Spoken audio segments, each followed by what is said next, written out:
If we had any doubt about silly season being upon us already in 2023, following the news about Daniel Ricciardo replacing Nick de Vries at AlphaTauri, I've just been greeted by the news that Alpine team principal Otmar Safnauer and their sporting director Alan Perman have been given the boot. Plus, their CTO Pat Fry has meanwhile decided to ship off to Williams, and let me tell you, I'm concerned about Alpine. These leadership changes were announced at the end of free practice 1 today at the Belgian Grand Prix at Spa-Francorchamps, and just one day after Otmar Safnauer had been defending the team's driver lineup. And the changes will take effect obviously after the race weekend, so in other words, just at the point of the summer break happening. Now, obviously on the face of it, you could compare this to, say, a Premier League football situation where the manager is given the sack after a run of poor results. That's something that we see all of the time in football, but it's far less common in Formula One, and especially because of the variables and the complexities involved in performing well in the sport. With that being said, Alpine did obviously have 2 DNFs in the 2 previous race weekends, and that would have lost the team a fat bag of cash and also rubbed their investors very much up the wrong way.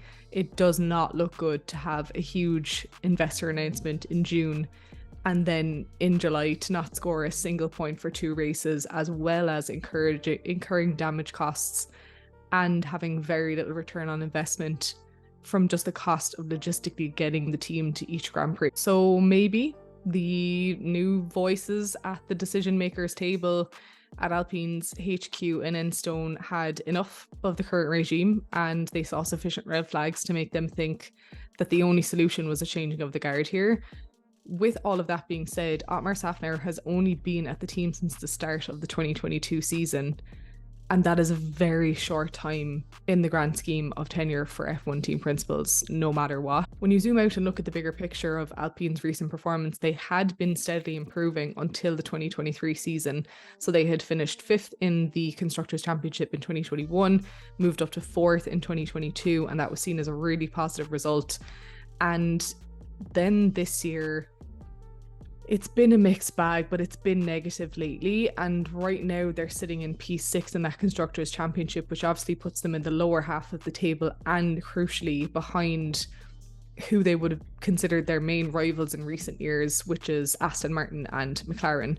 Despite the highlight of Esteban Ocon's 3rd place podium finish in Baku, Alpine are still staring down the barrel of 7 finishes outside of the top 10 and 5 retirement. In addition, you have the lasting bitterness of last year's Piastri situation, which, let's face it, was a huge embarrassment for the team and left them with a lot of egg on their face and a lot of questions to answer about their internal processes and communications.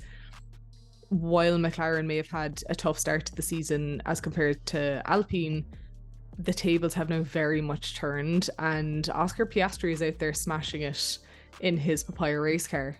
And I'm sure that Alpine are looking at that and they're ruining, what could have been. The question remains then, what impact are these changes going to have on the Alpine team? We know that VP Bruno Famine is going to take over from Safnauer on an interim basis as the team principal, while their academy director Julian Roos is being named the interim sporting director, and technical director Matt Harmon is going to step in to lead the technical team.